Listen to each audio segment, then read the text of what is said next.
honestly, here's the part that most people, they don't realize ever. This doesn't just hit oil companies or oil adjacent companies. It can affect you whether your business gets approved for financing or not, regardless of your industry. The US has officially blockaded Iranian ports in the Strait of Hormuz. And before you click out, understand this is not about Iran. This is about you and your small business and what could quietly affect your ability to get a loan and how that could happen. Right now, by the way, if you've been living under a rock, let me just quickly break this down for you. The US military is blocking traffic tied to Iran in one of the most important oil routes in the world. This matters because the Strait of Hormuz is a critical choke point for global oil supply. You might be thinking, how much of a choke point? Well, you're talking about China, Japan, basically all of Asia. Huge amount of oil comes through the Strait of Hormuz that goes directly to them. And you have to add Europe to this. So yeah, oil supplies are getting disrupted. And when they get disrupted, borrowing, credit, and business costs, they never stay the same. So in this video, we're going to break down three things. First off, what does this blockade actually mean?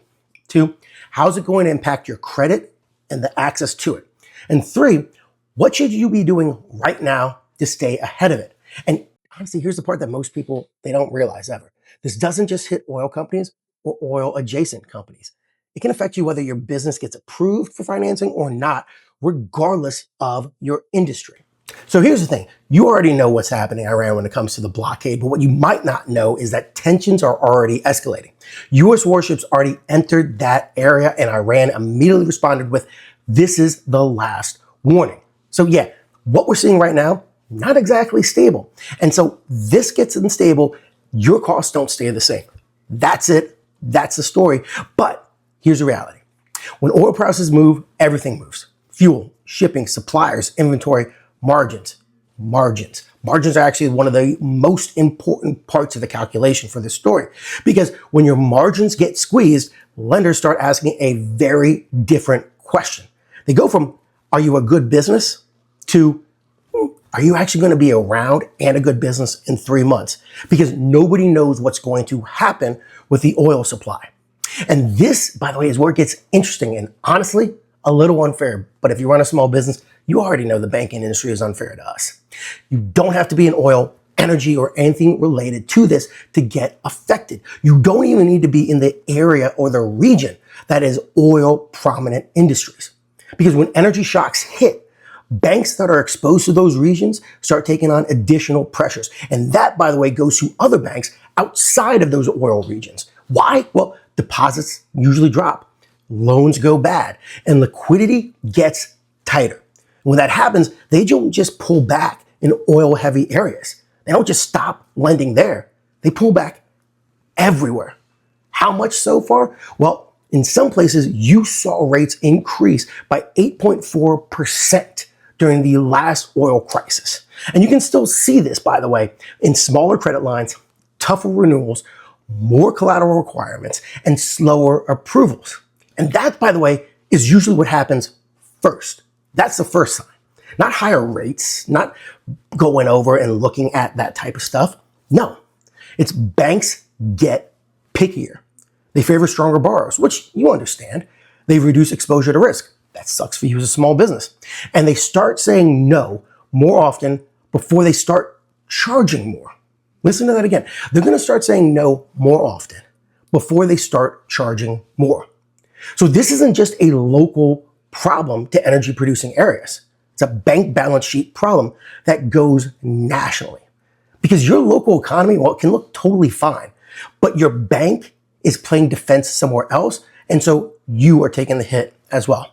And because of that, by the way, one of the things that we put together is how to get approved, right? Getting approved right now is just about having not just a good business, it's about knowing how to present it the right way. So we actually put together a small business credit application checklist that walks through exactly what lenders are looking for in this kind of environment. And if you want it, just type checklist in the comments and we'll send it over. But the real question that you should be asking yourself right now is, what does this actually look like in the real world for me as a small business owner? How do I notice the pattern? Because the pattern is this. We see it every time energy costs spike. Step one, banks get cautious. You're probably going to hear that from your bank relationship manager as you speak to them if you're looking about taking out a loan. Step two, approvals drop. And they usually drop pretty quickly once they start dropping. And step three, terms are getting tighter. Remember, smaller loans, more collateral, and more, we're going to need to review this. And remember, there's a lot more people at this point applying for SBA loans as well. So your ability to get an SBA loan, even if you get approved, the process becomes a lot longer. And by the way, once again, I got to tell you this. This is the part that people keep on missing. Rates aren't the first thing to spike. Access, tightening, that's the first thing that happens. So the real risk is never at first, my rate went up. It's honestly, why do I keep on getting denied? And when that happens, remember, you as a business, you don't just stop needing money. You go somewhere else. Most likely you go into online lenders because you think, well, they got some faster approvals, it's easier access. I can just do it online. And honestly, you're going to take a look at the sheet and really take a look at that sheet because they're going to be calling you. There's a lot of pressure when you talk about most online applications for loans. You need to make sure that you're looking at both the rates. Don't let them just tell you about the daily or the monthly. Look at the actual rate and look at the terms. Because according to a Federal Reserve research paper, those are all tremendously worse than the other option that you may have access to.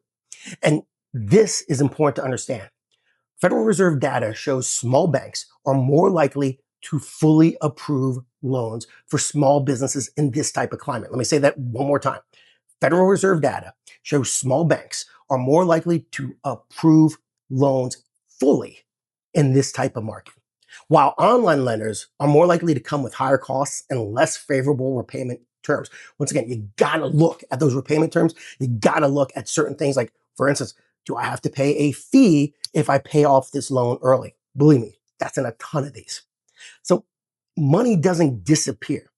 It just gets more expensive for all of us. So here's what you actually need to do about this right now. Move early. If you think you'll need capital, go now, not later. Strengthen your bank relationships. This is why small business banking is so impactful for small businesses. Relationship lending matters most for the small businesses. Stress test your cash flow. Assume higher costs and you need a plan for it. Avoid panic borrowing.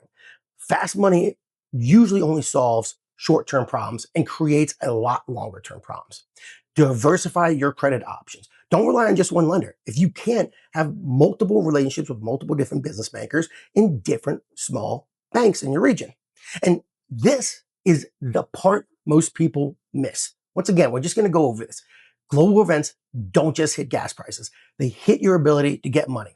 And in this kind of environment, the businesses that win aren't reacting. They're preparing early. And if you want help doing that, drop checklist in the comment. And I'm going to send you our small business credit application checklist. So you know exactly how to position your business before credit tightens. Because when your bank gets stricter, you don't want to be figuring it out then. Thanks for watching. If you have any questions, make sure to put them in the comments. If you've got any thoughts, put them in the comments below as well. We try to respond to every single comment as they come in. As always, thanks for watching. Make sure to subscribe, like, share this, and we'll see you next time.